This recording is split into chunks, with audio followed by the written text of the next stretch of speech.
2020 world கப்ல ஃபைனலிஸ்டா உள்ள போய் சவுத் ஆப்பிரிக்காவை சந்திக்க போறாங்க. ஐயோ ஜெயிச்சே இருக்கிற டீம் இன்னைக்கு தானே நம்ம வந்தோம், ஏதாவது ஆயிட போகுதுன்னு பார்த்தேன். ஆனா அந்த ரெக்கார்டுக்கு எந்த பங்கமும் ஏற்படாம அன்பீட்டபிள் டீம் 2 2024 வேர்ல்ட் கப்ல சனிக்கிழமை நைட்டு ஃபைனல்ஸ்ல மோத போறாங்க. 2022ல நடந்த ஒரு புண்ணு இன்னும் ஆறலங்க. டீம் இந்தியாவுக்கு திருப்பி கொடுத்திருக்காங்க. 2022 ஃபைனல் செமி ஃபைனல் நம்ம எல்லாருக்கும் ஞாபகம் இருக்கு. 160 ரன் இங்கிலாந்து நோ லாஸ்ல அடிச்சாங்க. பட் இன்னைக்கு 68 ரன் வித்தியாசத்துல இந்தியா அபார வெற்றி. இந்தியா வர்சஸ் சவுத் ஆப்பிரிக்கா பயங்கரமான ஃபைனல் காத்துட்டு இருக்கு. 29ஆம் தேதி குறிச்சு வச்சுக்கோங்க.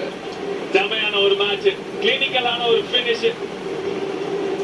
68 ரன்ங்கிறது ஒரு மிகப்பெரிய மார்ஜின்ல ஒரு அபாரமான ஒரு வெற்றி. கேப்டன் ரோஹித் சர்மா முன்னிலையில் இருந்து நல்லா முடிச்சு வச்சிருக்காங்க இந்த மேட்ச். சொன்ன மாதிரி ஒரு ரிடெம்ப்ஷன் at its best.